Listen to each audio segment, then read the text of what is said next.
kailangan i-discuss ulit yun. So, ito na lang yung kinuha ko, yung sections or departments in the front office. So, yun yung i-discuss natin. Okay, before we start, wait lang, ayusin ko lang tong camera ko. Bisa mo dyan, Caleb. Ayan, ayan siguro. Okay, so I want to greet everyone a happy morning. It's Monday, so para na-extend yung vacation nyo, right? Kasi 1 week binigyan namin kayo ng time pa para magpahinga kasi nagpe-prepare kami for face-to-face. Kaya lang, hindi naman siya matutuloy ulit kasi yung tumataas na rate ng COVID cases.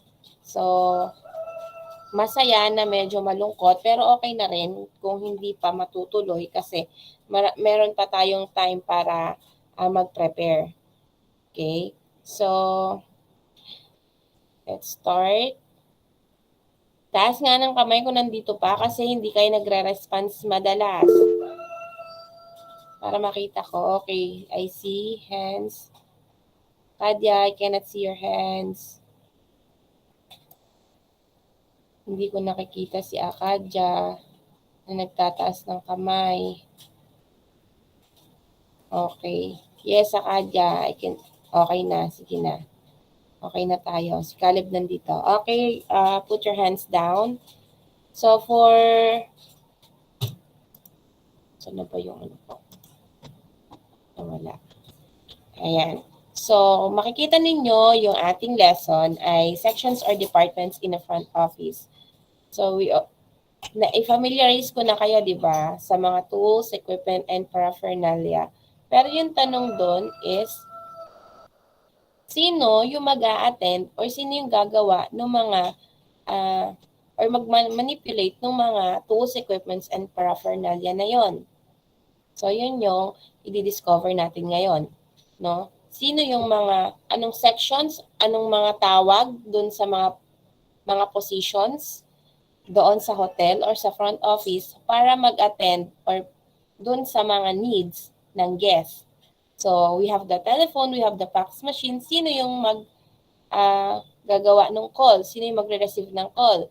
So, meron na tayong mga guests. Kung may mga guests tayong parating, sino mag-entertain sa kanila? Or kung merong mga magpapabook or magpapareserve, sino yung magre-receive ng call or sino yung magre-reserve sa kanila? Yun yung mga questions na masasagot natin for this day. So, allow me to share my screen. For today's target, I want you to read this one, Angelica. Will you read the lessons target for today?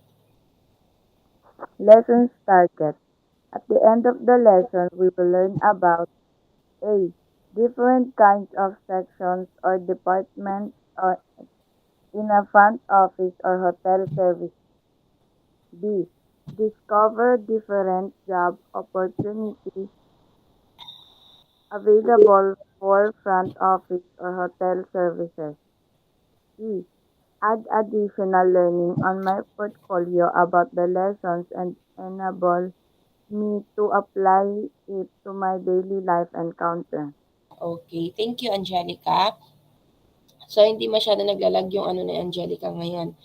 So, ito yung mga target natin ngayon. So, it's up to you kung i-meet natin yung target or i-disregard nyo lang.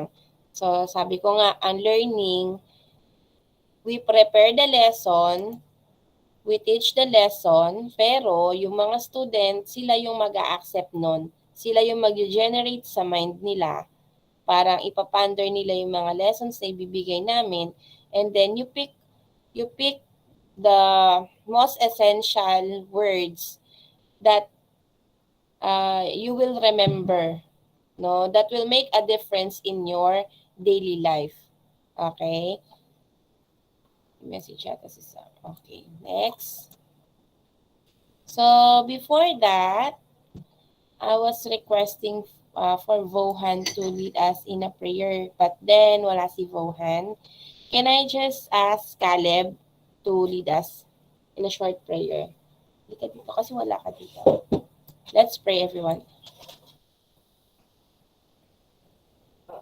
Heavenly Father, thank you po sa binigay niyo pong araw na ito at nakapag-online class po kami. Sana po, inilig po namin na sana po maging magandang araw po ang umagang ito. Inilig po namin ito sa pangalan ni Jesus Christ. Amen. Amen. Okay, thank you, Caleb. So, let's proceed. Okay. Ayan. So, for today, bibigyan ko ng time si Summer, si Crystal, and Sofia para i-present yung kanilang mga portfolio.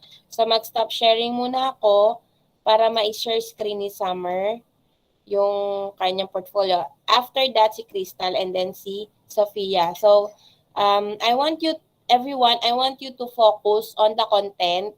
So, meron kayong paggagayahan. Though binigyan ko na kayo ng pattern, at least may idea kayo kung paano siya gagawin. Pero, if you want to make it simpler, okay lang din. Are you ready, Summer? Stop sharing ko na. Yes po, ma'am. Okay. Okay, go ahead. Tama na. Okay lang din. Share niyo yun sa susunod.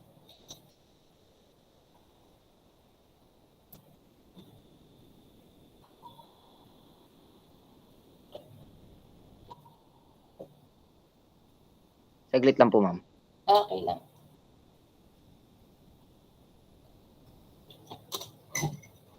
Ano, Makita niyo yung ano ni...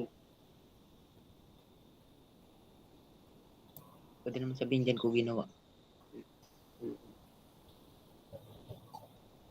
naka-stop sharing naman ako. I-share screen mo lang siya. Apo, ma'am.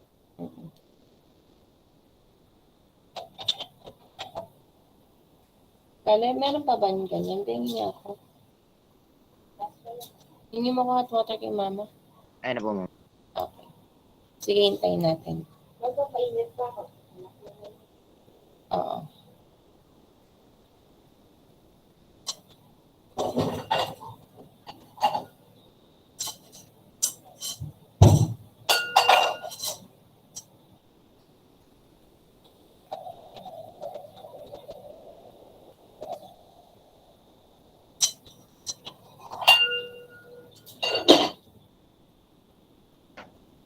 Classmate, good morning.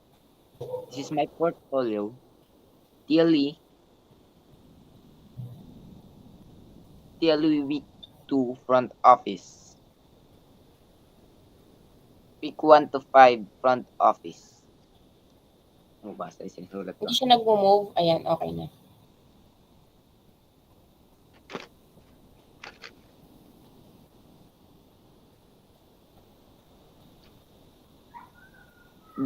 These are the table of contents.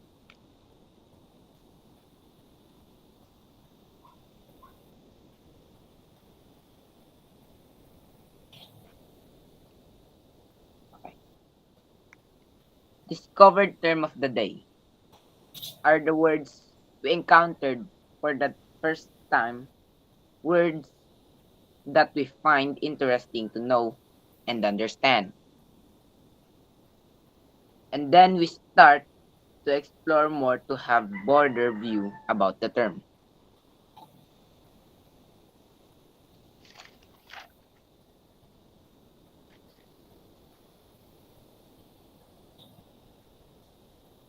Principles of lesson learned are actually the words of wisdom that comes from the teacher herself.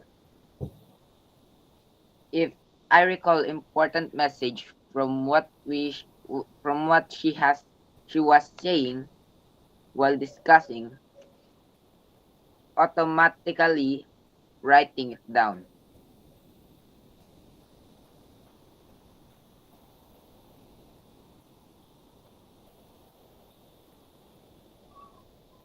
Performance task.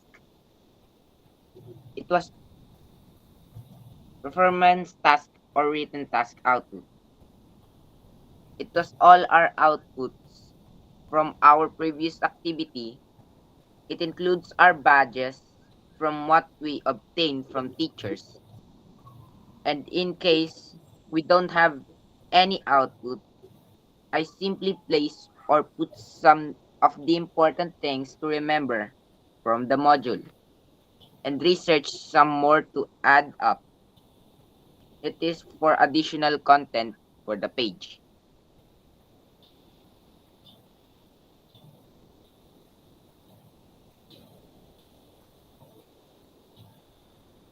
This page contains our class picture while on Meet, but sometimes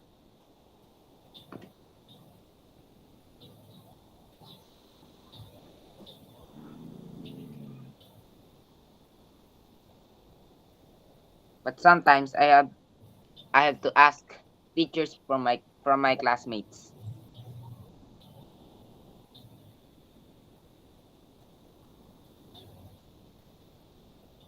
Happy moments.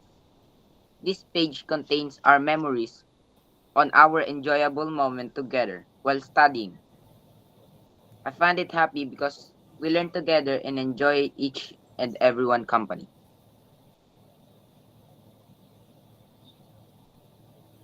Letter of improvement. In here, I put some of my personal improvements. For example, I learned something new about the topic, an additional knowledge or comprehension in which I can use from future needs.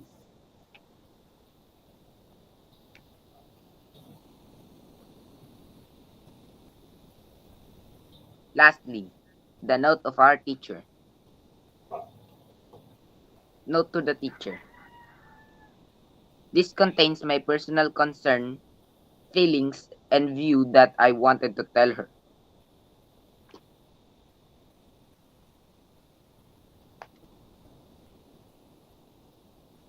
Thank you po, ma'am. Okay, thank you, Summer. So as you can see, yung content ni Summer is naka-align siya doon sa ibinigay ko na pattern. So if you want to check the pattern, I already sent that in your Google Classroom. Okay? So if you need help in putting the any or putting content on your portfolio, you can ask Summer. Dahil ang ginagawa niya para hindi siya matambakan ng gagawin, after the lesson, ginagawa na niya agad.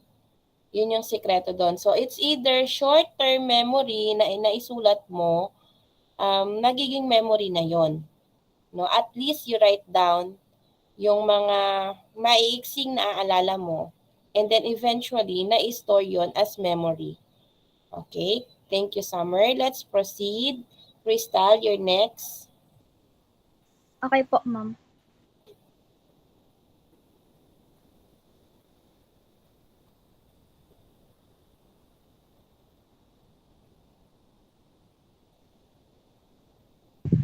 Ma'am, ayaw po mag-ano, ma'am. Error daw po, ma'am. Ayaw mag-share screen? Opo, ma'am. Okay. Sige, balikan kita. Let's, Sofia, ikaw muna. Tingnan ko yung kay ano. Sofia. Okay po, ma'am.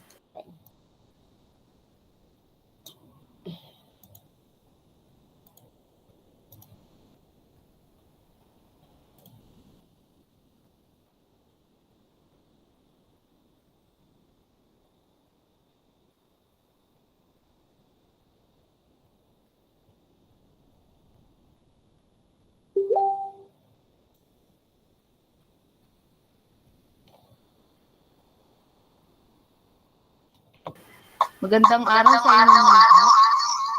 Mute mo yung isa. Mute mo yung isa. Yan. Okay. Sige, try mo ulit. Magandang araw sa inyong lahat. Ito po ang aking portfolio. Weekly portfolio in quarter 2. Ang nilalagay ko po dito ay dinadagdagan ko. Kung ano man po ang makita ko na dinidiscuss ni ma'am ay nilalagay ko po. Pati po yung lesson na quarter 2. Dahil po, nabago po lahat ng schedule at may mga pinagawa rin po na nababago si ma'am. Para po hindi ko makalimutan, nilalagay ko po ito sa aking weekly portfolio. Para ba pong ginagawa ko, alam ko po ito at paulit-ulit ko po itong nababasa. Nagre-remind po sa akin na ito po yung paulit-ulit na gagawin sa weekly portfolio. Dahil po hindi naman po ako, makakalimutin po ako ng tao at ayaw ko pong may nami-miss po ako na isa sa mga pinapagawa ng aking mga guro. Nilalagay ko rin po ang lesson na binibigay ni Teacher Rosel. At ang mga pinapasagutan at ang aking answer sheet.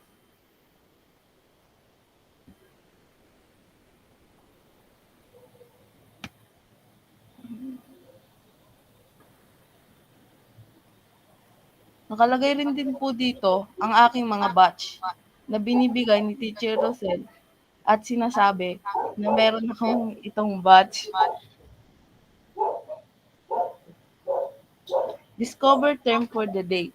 Nilalagay ko lang po dito ang maisip ko at hindi po lahat ng lesson na sinasabi ni Teacher Rosel ay inilalagay ko. Dahil hindi naman po yun lahat ay natatandaan ko. Ito po ang aking patunay na pumasok ako nung araw na iyon. Ito po ay letter of improvement for the day. Dito ko po nilalagay kung ano pong natutunan ko at gusto kong ipahayag kay Teacher Rosel. Yun lang po. Maraming salamat. Okay, thank you, Sophia. So for that, yung notes to the teacher, Sophia, yun yung para sa akin. Tapos, yung letter for improvement, pwedeng i-address mo yon sa sarili mo. Parang, dear self, today I learned about ganon. Pero tama yun din ginawa mo. Okay? Thank you, Sophia. Very creative. Si Crystal. Crystal, okay na?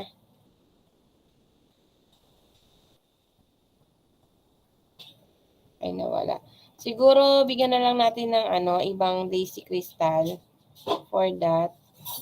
Oo nga, nag-error siya. Ay, ma'am, sorry po, ma'am. Di ko po mabuksan yung limit po yung Okay na? Okay na ba? Hindi pa rin po, ma'am. Can share ganun your na screen lang. daw, ma'am. Ano na lang, yung tomorrow ka na lang. Sasabay kita sa ibang schedule. Angelica, are you good for tomorrow? Sige po, ma'am. Okay. Crystal and Angelica, bukas kayo naman ni ang magsabay, mag-share ng inyong portfolio. So, for the rest of the class na hindi pa nakakagawa ng portfolio or gustong subukan yung paggawa ng portfolio, ito yung mga pwede nyong paggayahan. Kasi yung mga ginawa nila, na-approve ko na yon, no, na-check ko na yon. And it is one way for you to remember things that we are discussing. No, hindi nyo lang naman ito magagamit for today, magagamit nyo rin ito in the near future. Okay? So, thank you for sharing your portfolio. Magbalik na tayo dito sa ating lesson. Ayan. Ayan, kita ba?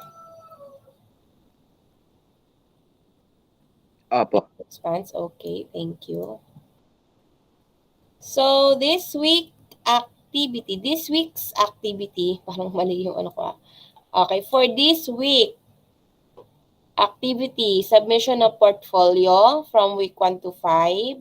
Kasi we have 5 lessons, so we have 5 portfolio, and your summative test. So, instead of 5 summative tests, ginawa ko na lang siyang 3. And then, same thing goes with the submitters of portfolio, they are exempted. But if they want to took the test, they can. But I will automatically put 30 points or perfect score on the summative area. Okay? So, yes, Crystal. Ma'am, hindi po to related po sa ano, ma'am, pero po, si Madam Edeline po, ma'am, hindi niya po sinisin mga message ko, ma'am. Nasa ano lang po ata, message request po. Kailan ka nag-message sa kanya? Yung pinasa ko po yung poster, ma'am, at saka yung ano po. Sige, may message ko siya mamaya. Yung I-remind mga, mo ko kasi project nyo yun eh. Performance nyo yun. Okay? thank you po. Sayang yun. Sayang na sayang yun. Okay.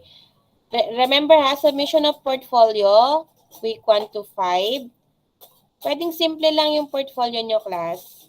No, it's just Summer, Crystal, and Sophia ay may interest doon sa pagka-craft sa sa PowerPoint and Canva. But you can still do your portfolio in a way you are comfortable to do. Okay, I will accept that. Next.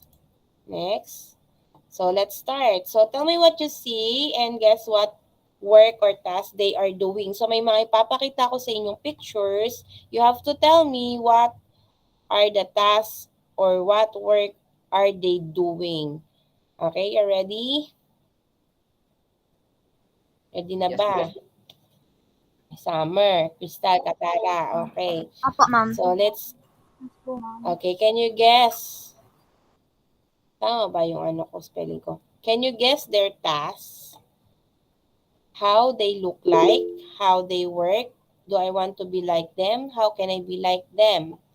Okay, I see Hans, Summer, and Crystal. Let's start with Crystal.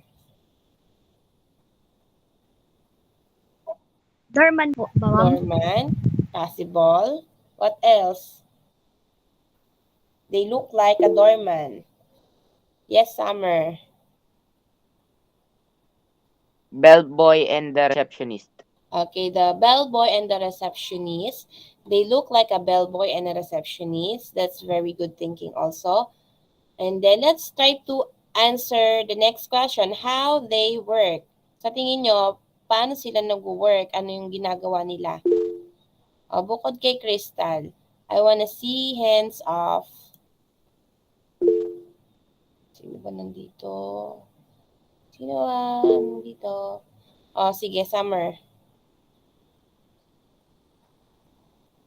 Serves visitor by greeting welcome and directing them appropriately. Okay, so you are welcoming the guests, the receptionist and the bellboy are welcoming the guests. So they will feel warmly welcome inside the hotel or in the vicinity of the hotel.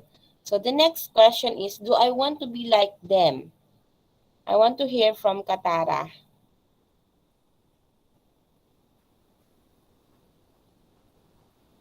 Katara, do you want to be like a bellboy or a receptionist one day?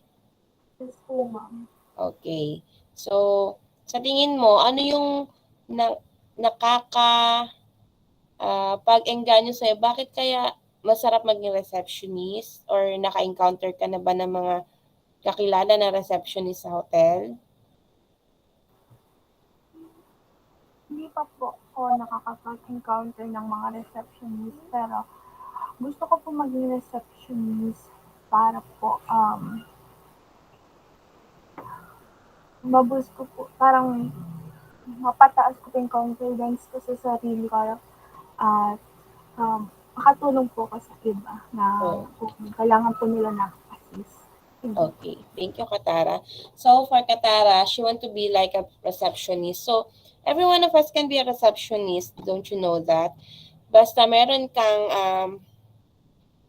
kang this kind of character inside you that you are very approachable person. If you're an approachable person, if you can deal with different kinds of people, masungit, mabait, iba't ibang lahi, if you can deal with them nicely and professionally, then you can be a receptionist. And then, if you present yourself neatly, hindi mo kailangan maging sobrang maganda para maging receptionist ka. Ang pagiging well-groomed class, it's not just in the face, but it's on how you talk, on how you present yourself. So, just to compare, maganda ka nga pero hindi mo naman kayang entertainin yung needs ng client or ng guest. So, anong mafe-feel ng guest? Hindi niya titingnan yung face mo. Yung titingnan niya is how you're going to deal with the clients. No? Yung satisfaction ng client. Yung dinideal natin as a receptionist and a bellboy. And a bellboy, meron pa niyang ibang tawag. Mamaya madidiscover natin. Any other hands? What about Rain? Sa tingin mo, paano tayo magiging isang receptionist or isang bellboy in time? Wait lang po. Sige lang. Sa tingin mo lang, paano ka magiging receptionist sa hotel or paano kaya nagiging bellboy or concierge? Pag-aralan po muna yung mga ginagawa nila para po maging katulad kanila. Okay, absolutely correct, no? So, you're in high school class, and we're just presenting you the basic information. But if you really want to be a receptionist or somehow working in a hotel while doing your college degree, you can have a TESDA course. May TESDA course na front office. So, pag meron kang certification ng TESDA na front office, you can apply in a hotel. Though hindi dun sa mataas na position, but at least you can enter in a hotel. So, dito sa Zambales, meron tayong mga simple hotels. Meron tayong mga resorts, right? Hindi siya 5-star, but at least you can experience on how to deal with people, no, to serve people in this kind of category. So if you want to pursue the front office or a receptionist job or a bellboy job while doing your college degree, you can enroll to TESDA and look for front office. Meron din nitong online libre. You can look for that. Okay, that's an information I give to you.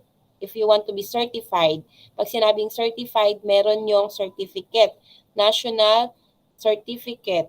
So pag may national certificate ka, you can apply anywhere in the country and outside the country. Okay, remember that. Okay, next. Do you have any question about that? Wala po. No. Okay, wala naman. Okay, can you guess their task? What about this one? Kanina, maganda yung suot. Ngayon, medyo maganda pa rin yung suot, kaya lang, hindi siya pang 5-star hotel. So, how they look like, how they work, do I want to be like them, and how can I be like them? I want to hear from Angelica. Angelica? Yes, ma'am. Sa tingin mo, ano yung trabaho nitong babae? Yung taga-call po, ma'am. Yung taga-call. Anong kinocall niya sa tingin mo?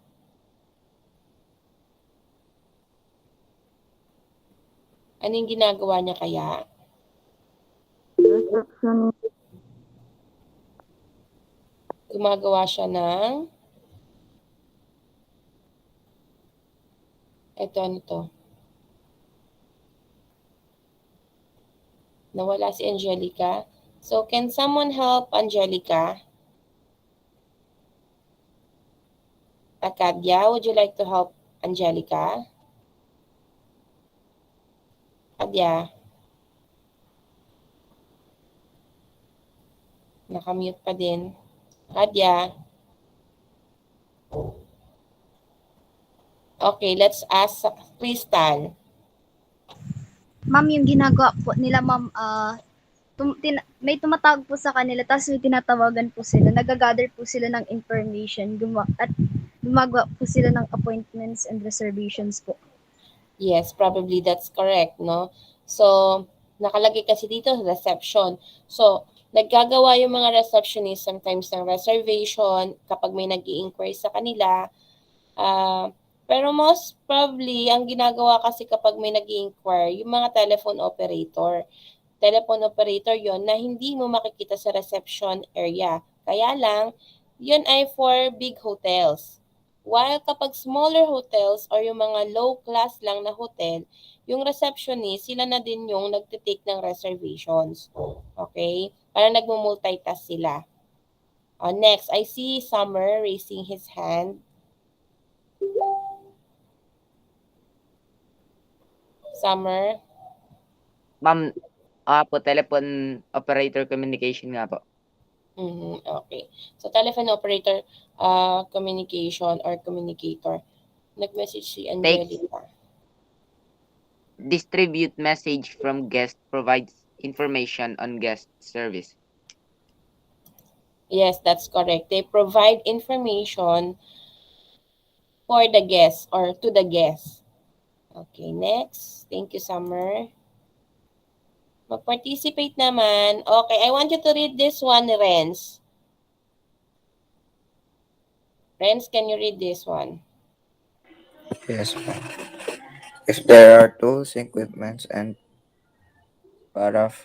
paraphernalia in a front office or hotel service, there are also people who render services. Okay, thank you, Renz. So, ang sabi dito, class, syempre, para saan pang ginawa yung mga tools, equipment, and paraphernalia in a front office or in a hotel? Syempre, kailangan may tao naggagamit nun, no? Na magre-render ng service or magbibigay ng service dun sa mga guests. Ang tawag natin sa mga tao na pumupunta sa mga hotel para mag-relax, para mag-stay doon sa hotel, ay mga guests. Okay, so Vohan is here. So, we need people. Remember this one. We invest in not just in tools, equipment, and paraphernalia. When you are hiring people, look for its character. Hindi lang yun sa kanilang capacity to do it. Kasi yung character class, yun yung magbibigay sa'yo ng mas maraming income. Kasi if a person has a good character and meron siyang integrity dun sa ginagawa niya, they cannot go wrong. No? Palagi yung integrity nila sa work nila gagawin nila kahit hindi nakatingin yung mga boss. Okay? You always practice to see the good in people. Okay, kapag mag-hire kayo ng mga employees. So why I am saying this? Because I want you to have a perception or idea that one day hindi lang kayo workers, no? Hindi lang tayo trabahador or hindi lang maganda yung trabaho natin, but one day in your era or in your time, as you grow older or as you mature or even today, you can be the boss. You can have your own business. Even if it's small business or big business in the future, I want you to invest in people, good service, in good people, no? I want you to give this example. Kung kilala nyo si Wilma Dasen, kilala nyo ba siya? Yung maitim na model. Yes po. Okay, so kung kilala niyo siya and nakikita niyo siya sa social media, meron siyang restaurant and yung mga employee niya dun class ay mga no read no write or yung mga napupulot niya lang sa kalye. But what makes Wilma Dasen special and parang golden heart is that hindi siya nakatingin doon sa pinag-aralan ng tao, but then nakatingin siya doon sa character ng tao and doon sa pagpupursige ng tao na mabuhay. Okay? That's the essence if you are building a business. You are building business to help people. No? Not just to earn, but to help. Pero kailangan nag-earn ka at the same time, you are helping people. Kasi if you do that, helping and helping people and creating money, then you're in the right path of your business. Pero kung ang business mo, ang target mo lang ay mag-earn, regardless kung may matapakan kang tao or may masaktan kang tao, maybe you have to think twice kung ko-continue mo pa yung business na yan. Kasi 'di ba sabi, money is the root of all evil. Pero it is also true that money can bring happiness and money can help other people. So, kailangan lang natin i-manage ng maayos. Okay, so again, we can invest to tools, equipment, and paraphernalia, but we also need people to render the services.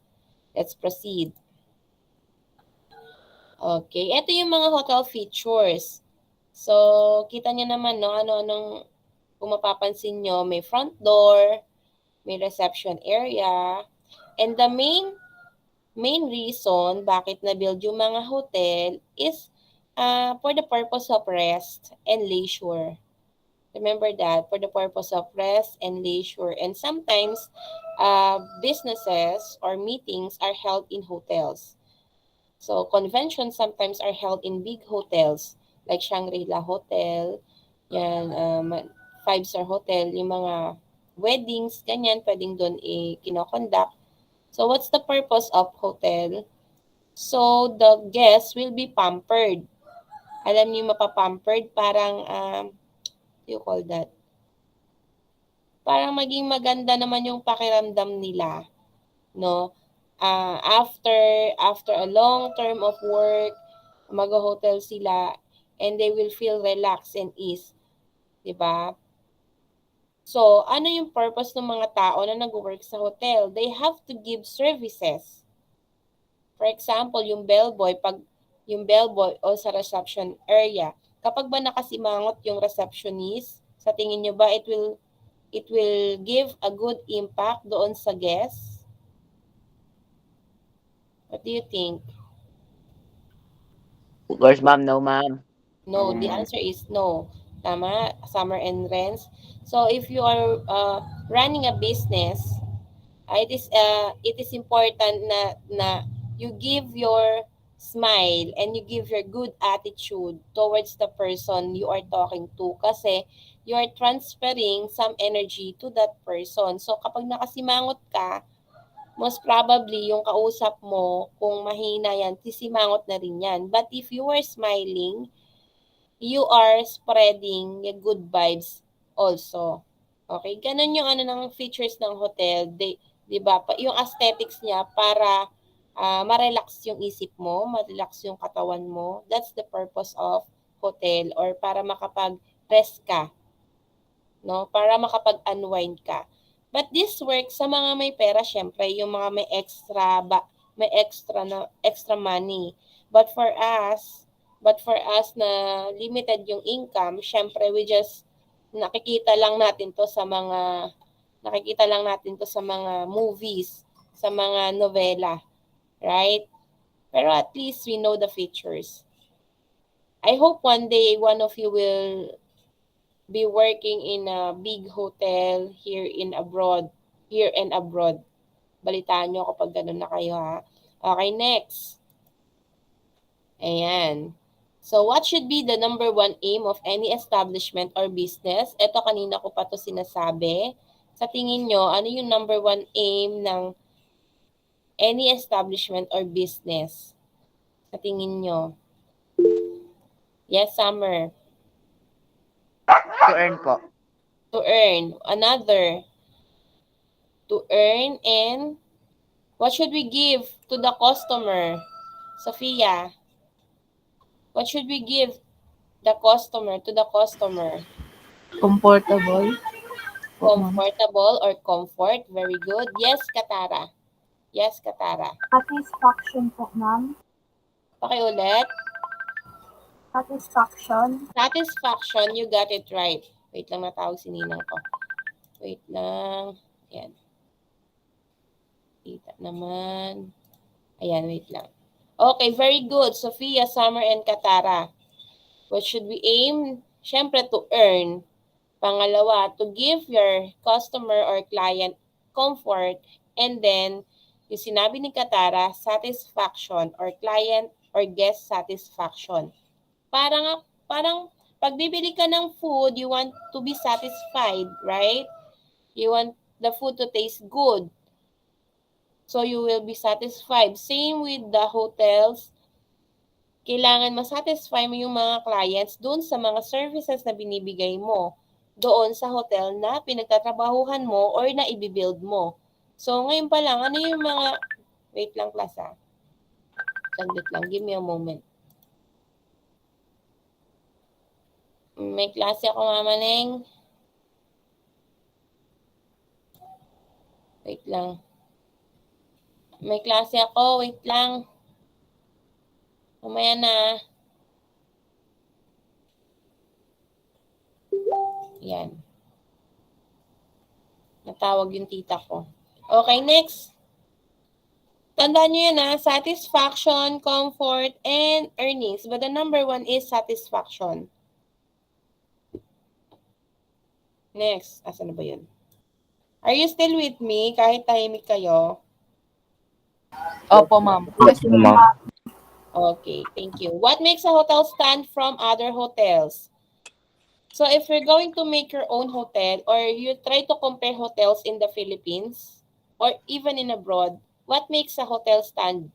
Or bakit yung isang hotel sumisikat siya? Or yes, Renz. Fame, ma'am. Fame. Fame, because of fame. Tama yon. Yes, Crystal? Yung ano po nila, ma'am, cleanliness po nila, tapos yung magandang pag ano po ng mga customer. Okay.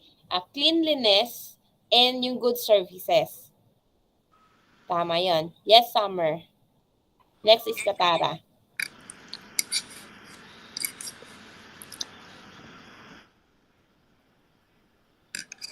Filipino kind of services and welcoming. Welcoming. Okay, good. Next natin si Katara and then Yvonne. Service po, ma'am, tsaka po uniqueness. Okay, neatness and service.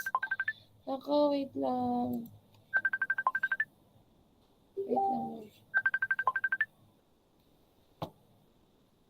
Naku naman. Wait lang, ma'am. May klase po.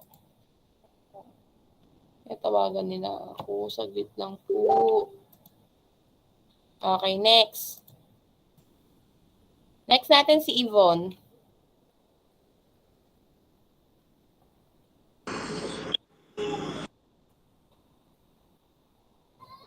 Yes, Rain. Unmute mo lang.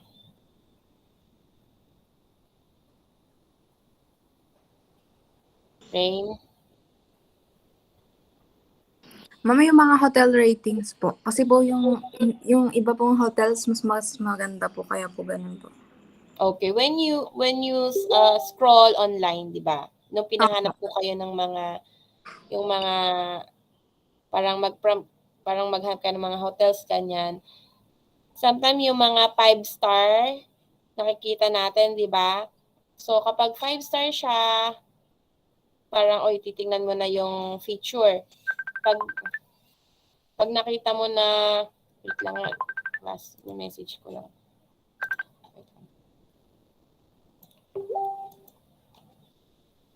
Wait lang.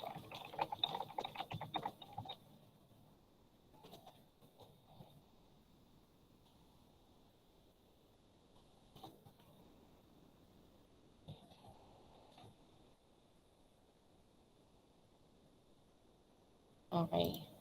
Ayan, okay. Let's continue. So, it is important din yung ratings. Tandaan niya, no? So, paano ba napapataas yung ratings? Siyempre, maraming strand yon or maraming process para mapataas mo yung standard or yung ratings ng hotel. For example, you are making your own hotel or yung sa mga existing na hotels, meron silang tinatawag dyan na Meron silang tinatawag dyan na parang tawag dito. Nagko-commercial sila or nag-a-advertise sila para tumaas yung rating nila, or they make videos and share it on social media. Pero nung hindi pa uso yung social media, they do it by ads dun sa mga dyaryo, sa TV commercials. Kaya yun, kaya nagiging nag-stand yung mga hotel, no, during those times. Okay, next. Okay, you have to remember these two terms, customer satisfaction and commendable services. If you are working in a certain hotel, or if you're planning to build your own hotel or business in the future, remember these two things. You need to satisfy the customer needs, serve what they need.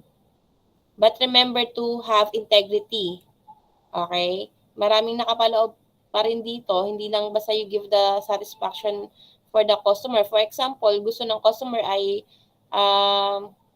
mga cigarette, but your integrity, you're not selling cigarette, you can stand for that. You can offer some other things. Okay? And then, commendable services, ito naman kung paano mag-serve yung mga tao. Okay? Doon sa iyong business or yung sa iyong company or small business. Next. So, we have 8 areas. Ito na tayo. We have 8 areas. We still have 7 minutes.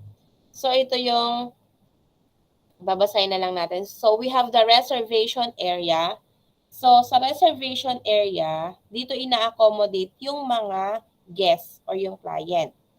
Tandaan niyo na sa reservation area, initially accommodated the guests. Yung next natin ay yung reception or registration area.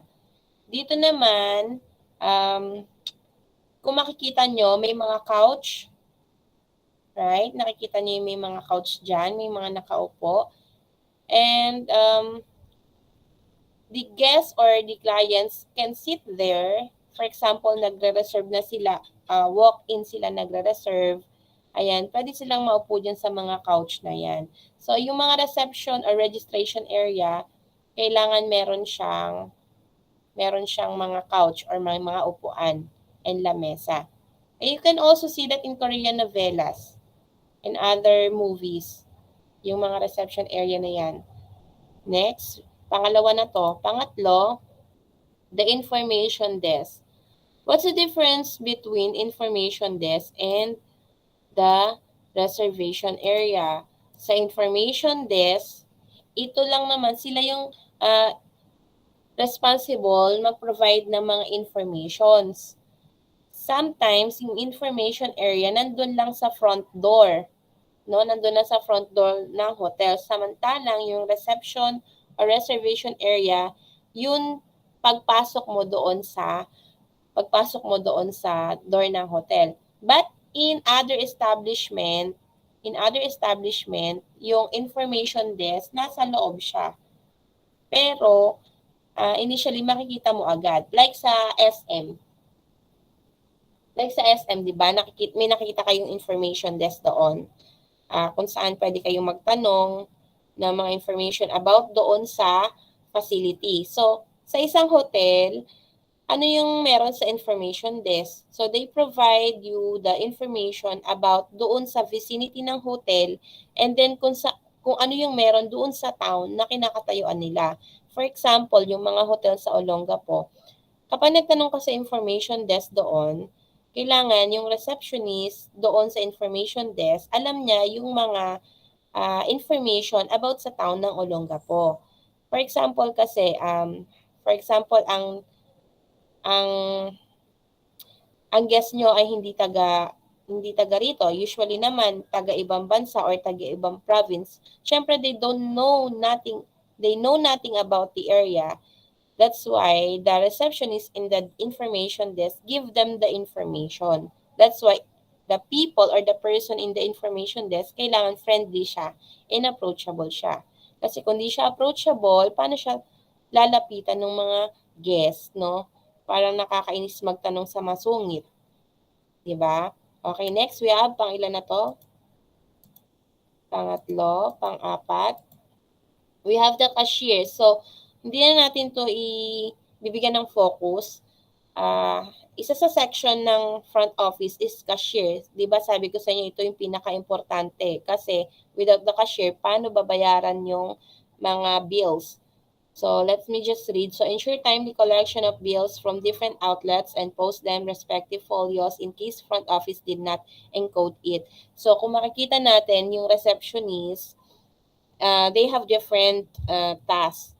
But in the absence of the receptionist or the front office, yung cashier or there is a designated cashier na nag-encode nun. Okay, next. Panglima, travel desk. So, inside the hotel, meron tayong tinatawag na travel desk. Pero, sometimes the travel desks are connected outside source. Yung mga travel agencies, yung travel and tours outside the hotel, they are interconnected with the hotels. Parang nakikipag-transact sila sa mga hotels para i-prepare yung itinerary, yung mga gagawin ng mga guests. For example, we want to go to Hong Kong, right? For example, ng class, we want to go to Hong Kong. And, syempre, we know nothing about the country. So, who will serve or who will give us the assistance? The travel desk or the travel agencies that is interconnected with the hotel na gusto nating puntahan. So let me just read. Emphasizes creating a memorable and remarkable experience for hotel guests. So guests in a hotel are expecting or expected to be pampered. So feed their expectations. So hindi naman natin 100% magagawa ito if we are not interested in our job or our duty.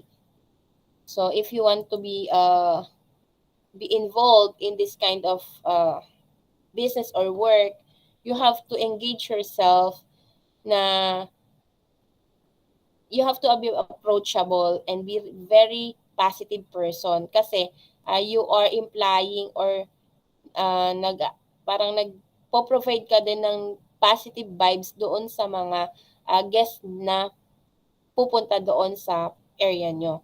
Okay? So next we have the telephone operator. So yung telephone operator, in hotels, big hotels, they are not in the reception area. So, hindi sila nakikita ng mga guests. Nasa ibang section sila, separate section sila. But then, sabi ko nga, sa mga small time hotels or yung hindi naman mga 5-star, yung mga telephone operator, yun na rin yung mga receptionist. Okay? Pero usually, ang telephone operator ay hindi nasisin ng mga guests. Kumbaga sila yung mga nagre-reserve ng tickets. Pag online, yung reservation, sila yung mga nagre-receive ng call na yan. Okay, next tayo. Ito na yung sinasabi ni Summer na Uniform Service Bell Desk. So, ito, itawag natin ay concierge and bellboy. So, yung bellboy, ay concerned sila doon sa paghaakot ng mga luggages. Tsaka yung alam nyo yung yung parang arc na ganyan, tapos nilalagay doon yung maleta, tapos sinihila. Nakita na ba kayo ng ganon sa movie? Saan ba yun? Opo, ma'am. O yun, yung tawag doon, bellboy. No, yung concierge naman, they are concerned naman doon sa mga food, yung pag-order ng food, ganyan, ng mga guests, sila yung nagsaserve din. Yun. Pero all in all, they work together and sometimes they are flexible. So when you are working in a hotel, halimbawa ikaw ay concierge, but in the absence of a bellboy, pwede ka rin mag-bellboy, ganon. Pero kapag yung hotel ay first class and sa abroad, designated talaga siya. No? For example, doon ka lang sa reception area, But in a small hotel or mga simple hotels, flexible talaga yung mga employee. Okay, next. Ayan. Ito yung uniform service bell desk. Ito sila. So, makita nyo to, yung mga luggage. Meron na sa front door, meron bellboy. No? And some of the concierge, nandun lang sa desk. Sila yung nagre-receive din ng call pag may mga orders, food, ganyan, paka-deliver sa gantong room number, sila yung nagre-receive nun. Okay? Any questions? Wala po. Naiintindihan? Yes po, ma'am. Okay. And then, that's it. So, that's 7 lang yon. Binawasan ko ng isa. And then your task is that you're going to list down 2 functions of each department in the front office. So, number 2 is you will include a collection of pictures of different front office sections in your portfolio and write something about caught your interest. So, babalikan natin. Ayan. And then, mag-review kayo ng summative. I'll give it on Friday. So, screenshot na to. I-upload ko na lang din doon sa Google Classroom. Okay. Review ulit. Uniform service bell, desk, or concierge. Telephone operator. Travel desk. Cashier. Information desk. Reception, registration area. Reservation area, yon. So, 7 yon. So, you just try to look some pictures more than I did. And then, what caught your interest? And then, say something about it. Okay? Opo. Okay. Opo, ma'am. Mayroon ba natutunan? Meron po. Yes, May ma'am. question? May question kayo? Wala po, ma'am. Wala na po. Okay, so let me stop sharing. So, today 10 na lang tayo. Paki-message si Christina, no? Kasi last quarter na, wala pa siya. Okay, meron kayong klase ng 11 o'clock. Hindi tayo pinasukan ng bisita today. But maybe we can expect visitors until this week. Okay, that will be our principal. Okay, class. So if you don't have any questions, I will dismiss you today. Let's just see you around tomorrow. For the review, mag-review na lang tayo bukas and then mag-present ng portfolio si Crystal and si Angelica. See you guys tomorrow. Goodbye. Bye, Goodbye ma'am. po, ma'am. Thank you po. Bye, ma'am. Thank you po.